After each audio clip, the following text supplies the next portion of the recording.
বন্ধুসকল চাওক, এয়া হৈছে কুৰুৱা পাহাৰৰ দৃশ্য আৰু মই জুবিনদাৰ সমাধি ক্ষেত্ৰত যাবৰ কাৰণে আহিছিলোঁ আৰু হঠাতে চিপাঝাৰত এডাল সাপ ওলাল আৰু সেই সাপডাল মই ধুনীয়াকৈ ৰেস্কিউ কৰিলোঁ আৰু ভাবিলোঁ এয়া কুৰুৱা পাহাৰতে এই সাপডালক ধুনীয়াকৈ এটা ইয়াৰ জীৱনটো পাৰ কৰাবৰ কাৰণে ইয়াৰ ডাঙৰ জংঘলত ধুনীয়াকৈ এতিয়া এৰি দিম। চাওকচোন বাৰু, এয়া চাওক বন্ধুসকল, এয়া ধুনীয়াকৈ যাই আছে। এয়া আপোনালোকে দেখা পাইছে, মই গুৱাহাটী সোণাপুৰত জুবিনদাৰ সমাধি ক্ষেত্ৰত উপস্থিত হৈছোঁ। জুবিনদা, আপোনাক এবাৰ লগ পোৱাৰ মোৰ বহুত আশা আছিল। মোৰ বন্ধু দুজন প্ৰায় আপোনাৰ ওচৰত অহা যোৱা কৰি থাকে, গতিকে মই সিহঁতক কৈছিলোঁ মোক এদিন জুবিনদাৰ ওচৰত লৈ যাব লাগিব।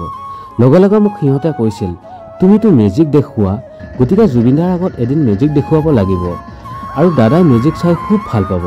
আৰু মই মনতে ভাবিছিলোঁ দাদাৰ আগত মেজিক প্ৰদৰ্শন কৰিম আৰু মই মানুহৰ ঘৰত বিষাক্ত বা অবিষাক্ত সাপবোৰ সোমালে তাক উদ্ধাৰ কৰি নি ডাঙৰ জংঘলত এৰি দি আছোঁ।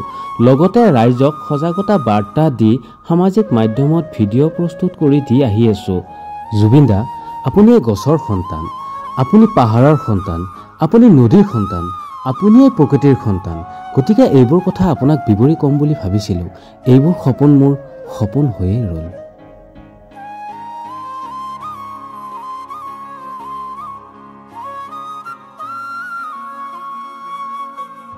জুবিনদা, আপোনাৰ আত্মাৰ শান্তিৰ বাবে ধূপ চাকি জ্বলাই নেদেখাজনৰ ওচৰত প্ৰাৰ্থনা কৰিছোঁ, আপুনি য'তেই আছে ভালে থাকক।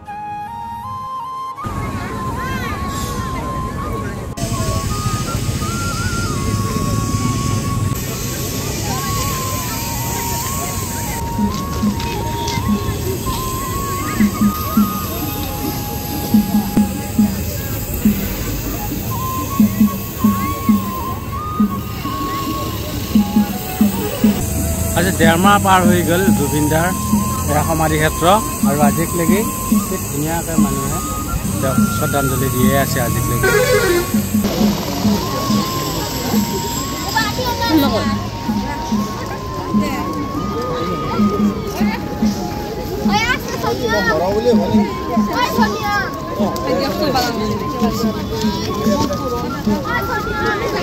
চেণ্ডেলৰ পৰা আহিবি দেই। হেৰৌ অসমবাসী, মই জুবিন গাৰ্গে কৈছোঁ। শুনিছোঁ দীঘলী পুখুৰীৰ গছ কেইজোপা হেনো কাটিছে, শুনি বহুত কষ্ট পালোঁ। সেই গছবোৰত মই কেতিয়াবা সপোন ৰোপণ কৰিছিলোঁ। মই এতিয়া চন্দ্ৰ তৰা হৈ আকাশৰ পৰাই চাই থাকিম। আপোনালোকে ভাবিছে মই নাই নহয়, মই আছোঁ।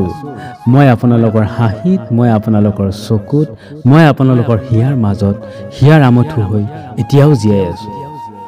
যেতিয়ালৈকে মোৰ গীত গাব, যেতিয়ালৈকে মোৰ সুৰে সুৰে মানুহৰ বুকু কঁপাব, তেতিয়ালৈকে মোৰ মৃত্যু নহয়। অসমবাসীৰ হৃদয়ত মই সদায় অমৰ হৈ থাকিম। তেওঁলোকে কৈছে ছিংগাপুৰত জুবিনদাক মৰি গৈছে। নহয়, তাত মোক শৰীৰটোহে হত্যা কৰিছে, জুবিন গাৰ্গক হত্যা কৰিব নোৱাৰে।